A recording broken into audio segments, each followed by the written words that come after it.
If you are still paying attention to the NBA, I have a lot of questions for you. However, Chauncey Billups, who I've actually met in person, and Terry Rozier were caught up in a gambling scandal and arrested yesterday. Let's get into it. Sin is tempting, and I'm trying to be here to help you fight it. As a therapist of more than a decade, I can see exactly what happens when we've been given so much and we just want that little bit more, and greed sneaks in. This is what happened to Chauncey Billups and Terry Rozier. If you would, please like, share, and subscribe before we get into it.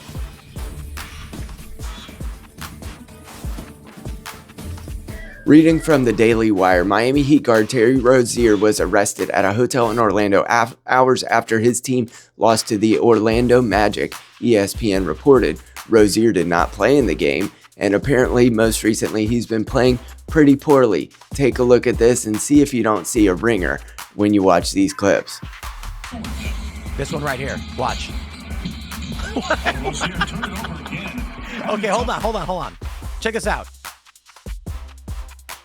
Okay, he throws the ball and immediately starts running back.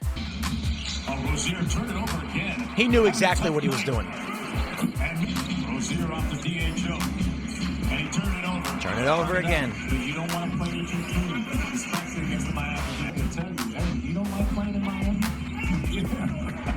Short. Some of these I think he actually just missed, to be honest. Wow, dude.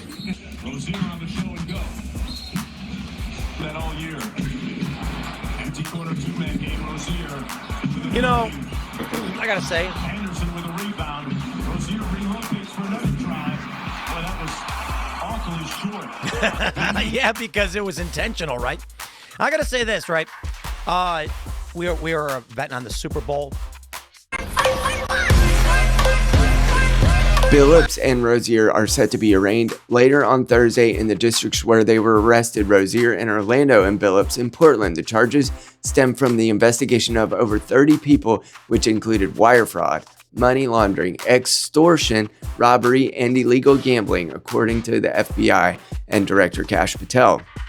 They led a coordinated takedown across 11 states and arrested over 30 people. Apparently, Billups and Rozier are the only ones that were noteworthy, or at least had some name recognition. Now, I met Chauncey Billups.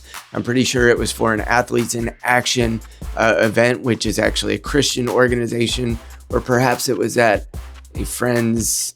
I shouldn't expose where I met him at. However, I believe, sit at a table with him, and he was very magnanimous. Didn't want to talk about his career. He was pretty open to being able to discuss things, but he was in a very humble way. And I'm actually saddened to see where this came. But I can see easily how if you are a Christian man and you are trying to do what's good and right and true and beautiful, not saying that Billups is, but how easy it is to slip into a season of sin and then find it so difficult to find your way out of it. Now, apparently, according to reports, and this includes from the Daily Wire where I'm reading, they set up a gambling ring where they would invite you to a high-stakes poker game, and then they would basically, cheat in the game, and you would never win. So the two indictments are separate, but Nokella said that the three of the defendants, including the NBA player Damon Jones, are charged in both cases. Rozier was charged in an alleged sports betting scheme, which is why he was so terrible on the court, while Billups faces charges related to illegal poker games. The FBI said that sports betting scheme also included two former Toronto Raptors players, Jonte Porter, who pled guilty last year, and some other scheme. Defendants charged in the alleged sports betting schemes received non-public information, such as when people were going to be out of the games, and then they would say, go ahead and bet for the opposite team. So if you are still watching the NBA, I have questions about whether you can support LeBron James or not, because quite frankly, I think he's one of the most obnoxious athletes that has ever been, which is a shame because he had a lot of potential in following in the footsteps of Michael Jordan, but he had to be political. He had to take it to these places that made basketball unwatchable, and that used to be the sport I enjoyed the most. Now baseball is the only bastion of hope I have left, and even that can be utterly ruined frequently by politics and painting crap on the field and all this other stuff. But when you have 4 kids, you very rarely have time to watch sports anyway. If I wanted to watch the Broncos play a full game, because I'm from Denver, it would take me literally pleading with each of my children to allow the TV to be on that for 3 hours on a Sunday afternoon. And besides, they don't show the Broncos where I live anyway. So I do get to watch what I want to watch. Sometimes it's just after they go to bed, and that's just easier. Not that they're always on the TV, but if they are, I am, or if I am, they are. Whatever.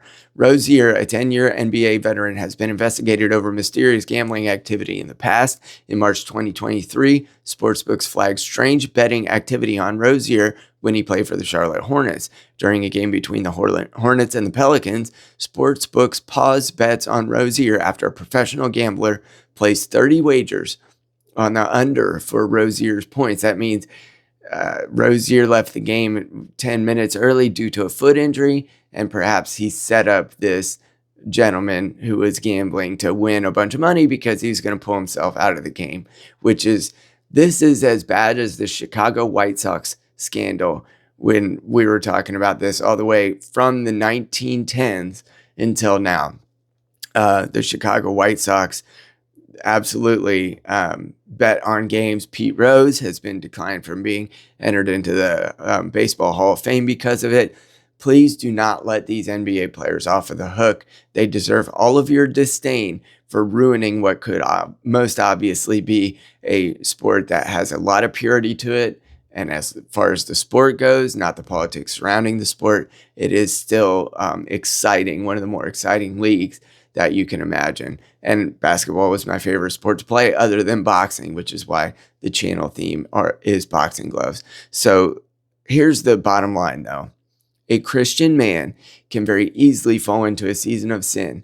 It starts with a small justification. I can bet on my own team. I can bet on us winning. I can bet that this is going to be good. And ultimately, that might give good returns. And then you feel like you've accomplished something. You kind of flew under the radar. Nothing happens. It's the same when we, as a man, might be an approach of speaking to a woman who's beautiful. Even though, it's just a work friend or whatever, or it might be, looking up that website on the internet that you shouldn't be on. Oh, well, nobody will know.